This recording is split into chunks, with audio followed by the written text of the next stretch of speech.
Hey, you guys, it's Christina from the Purple Alphabet. We are talking about preschool busy boxes. I have some new ideas to share with you to get inspired to make your own busy boxes. Busy boxes can be used during the week, every day, pull out when you need something extra to do, but they're a great thing to prepare ahead of time and maybe keep on hand so that they're ready when you need them. Let me show you some ideas I have today. If you're going to be creating busy boxes, you're probably going to need a box. I like to use these from Dollar Tree. I talk about them all the time. In fact, I actually use different sizes of these in different videos. You probably see me use them. They're $1.25 each. These are the SureFresh brand, so they're over by the kitchen things. They're pretty sturdy plastic, although if you want something tougher, definitely go with a Sterilite option from Walmart or Target. That's going to last you a lot longer. These hold up pretty well, but they're still not as thick and sturdy as the Sterilite ones. They do stack up nicely. I have a whole stack here, so if you're looking for things for storage wise, that's a good option. The reason why we use the boxes is because once we complete our busy boxes, these are great to just kind of store away and to have and like take and grab when you're ready for them. So we're going to start making our first one. I wanted to provide some Dollar Tree options for you as well as some non-Dollar Tree options too. So my first one is a DIY busy box. This is a pill container. I've already made it here because I did a reel over on Instagram on it, but it is a Dollar Tree pill organizer. But I'm pretty sure I found this in the crafting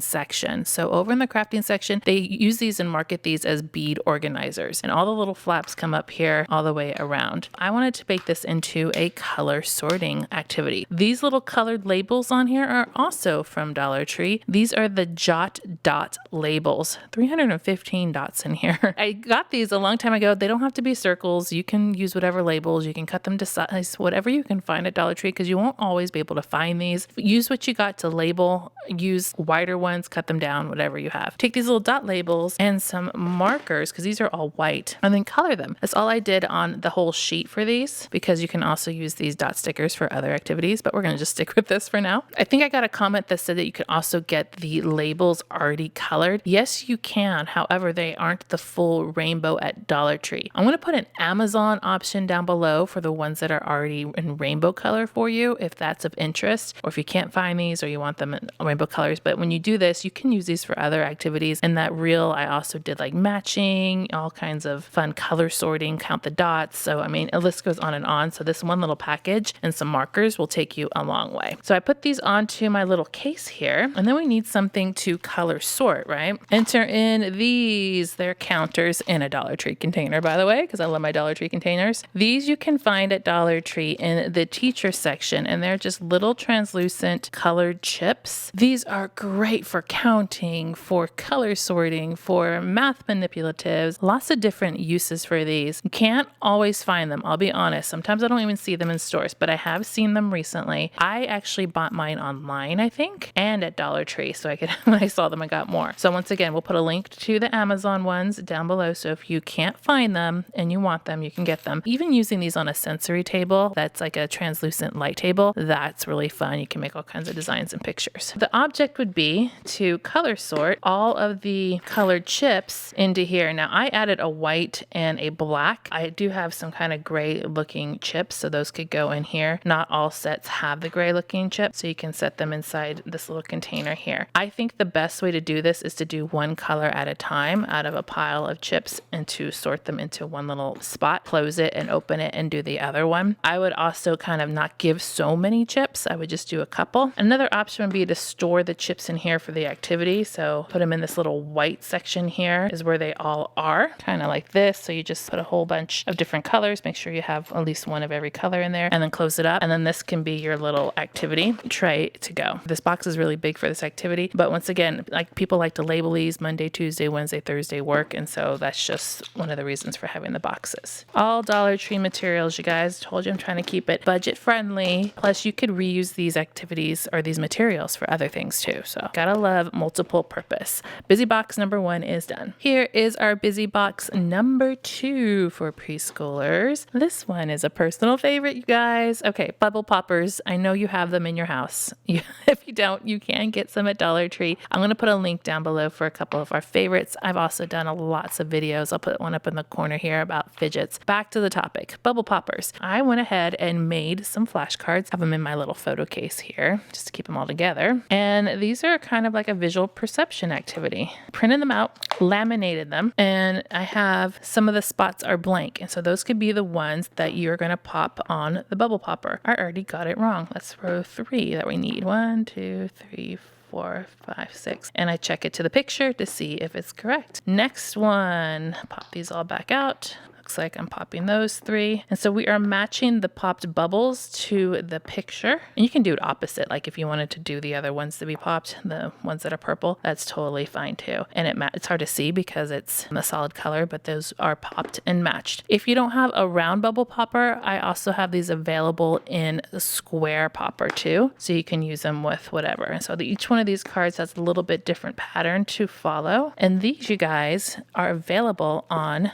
my website and you can download them there. So I will put that link below in case you don't know where the Purple Alphabet website is, and you can go and you can download them from there and print them out and use them with your bubble popper. A really fun way to engage your kids with that bubble popper, work on the fine motor muscles, and also some really good visual perception and looking at these pictures to do the matching.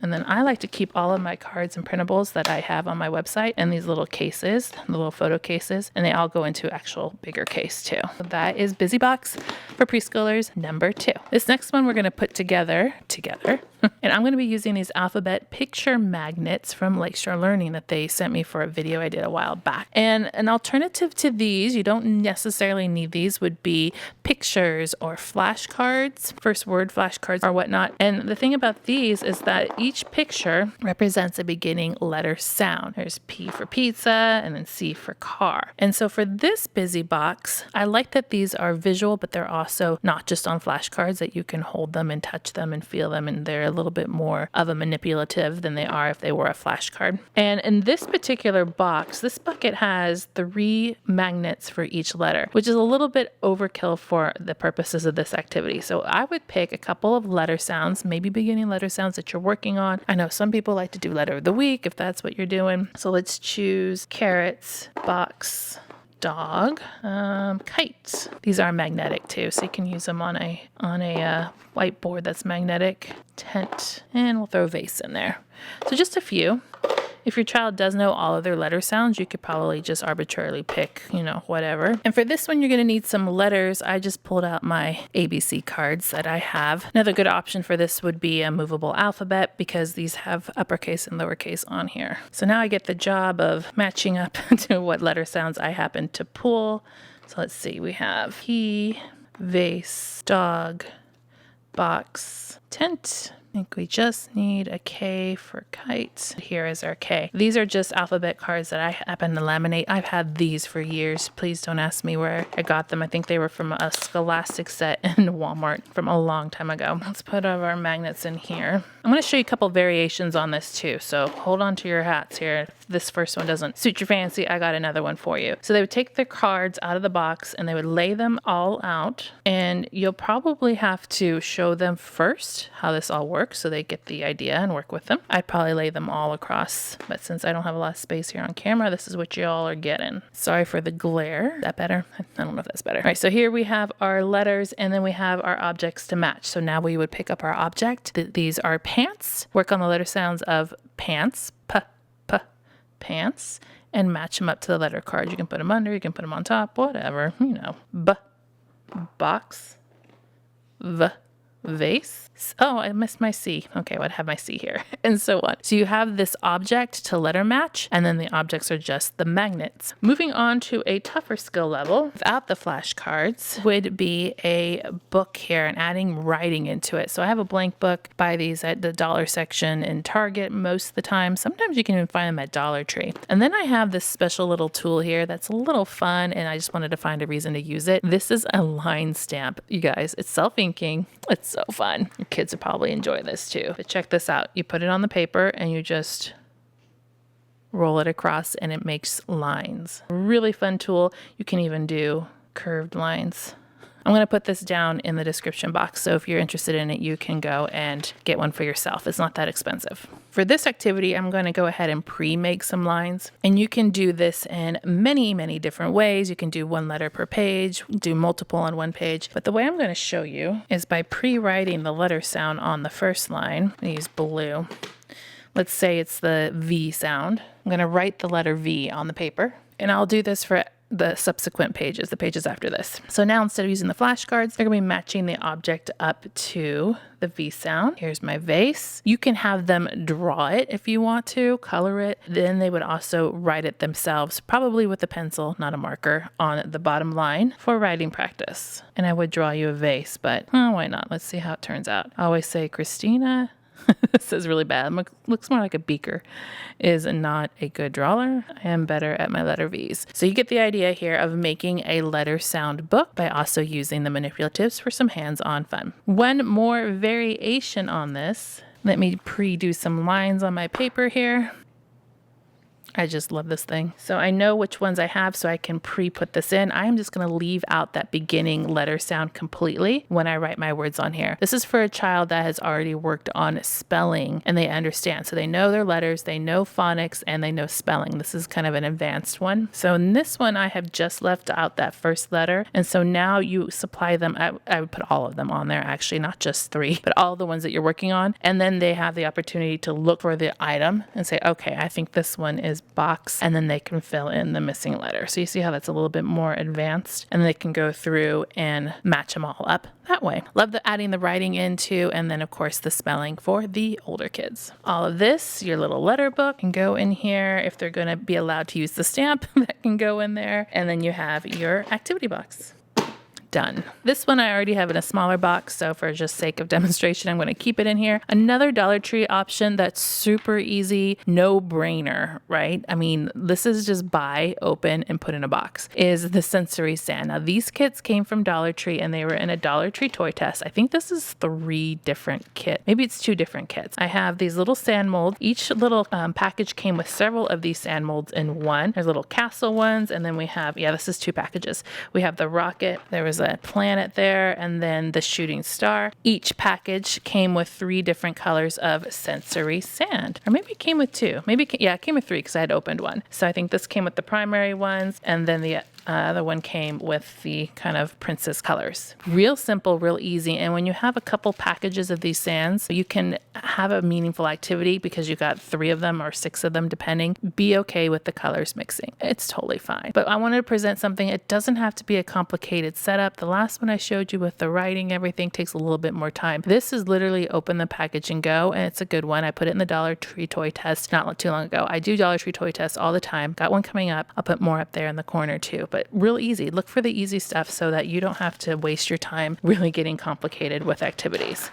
So this one I would definitely add into the mix. It's sensorial and it's fun, and it's a great open-ended play activity. This one I've been waiting a while to show you guys because it definitely caught my eye last October, I think it was, at the Target dollar section. It is using the dropper and test tube set. You cannot find this right now. I understand that. So what I'm going to do is I'm going to go search for some options that are very similar to this. And from what I've seen from my preliminary searches, this one isn't the best one. So the ones that I'm going to put down below are probably even a little bit better. But this is what spawned the idea. Also, you're going to probably need some flashcards. I have some addition ones, and off camera here, I have some number ones. So we're going to use those, and then some containers with water. This one is empty, so I'm going to put that in there. And then I have one over here that I already filled with water. You might even want bigger containers, but this is just what I had. I'm going to use this box to contain my mess. Let's open up our test tubes. Talk about a complete find. Now, this little tray that they're sitting in, it's paper, so this isn't going to last very long at all. In fact, look at that. So I'm just going to take these out. We've got 4 droppers, and each dropper has measurements of milliliters on here. And it comes with these 4 that have lids on them. I'm not really going to use these lids ones right now. In general, these are really great for water play, free play, right? Squirting and sucking things up and putting them in the containers. That's the number one purpose. You can do a Montessori inspired activity, a very simple water transfer. I'm going to move this one because it's the first step to the left. I'm going to try and mimic reading, and you just suck up the water in their little test tube syringe and then put it into the other container until it's all the way full. This activity requires hand-eye coordination, patience, and some skill to get it over there without messing up. I would also recommend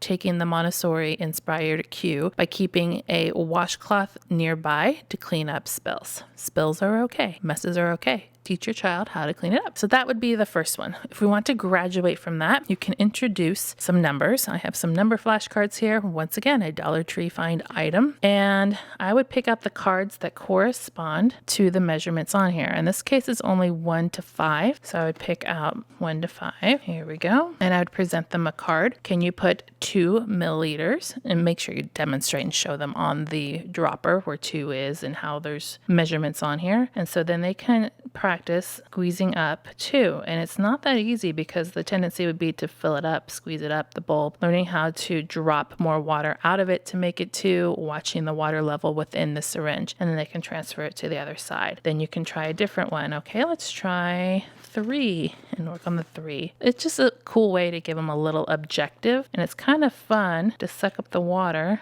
I only got 1 that time. If you get too much, to dump it out and get to that number.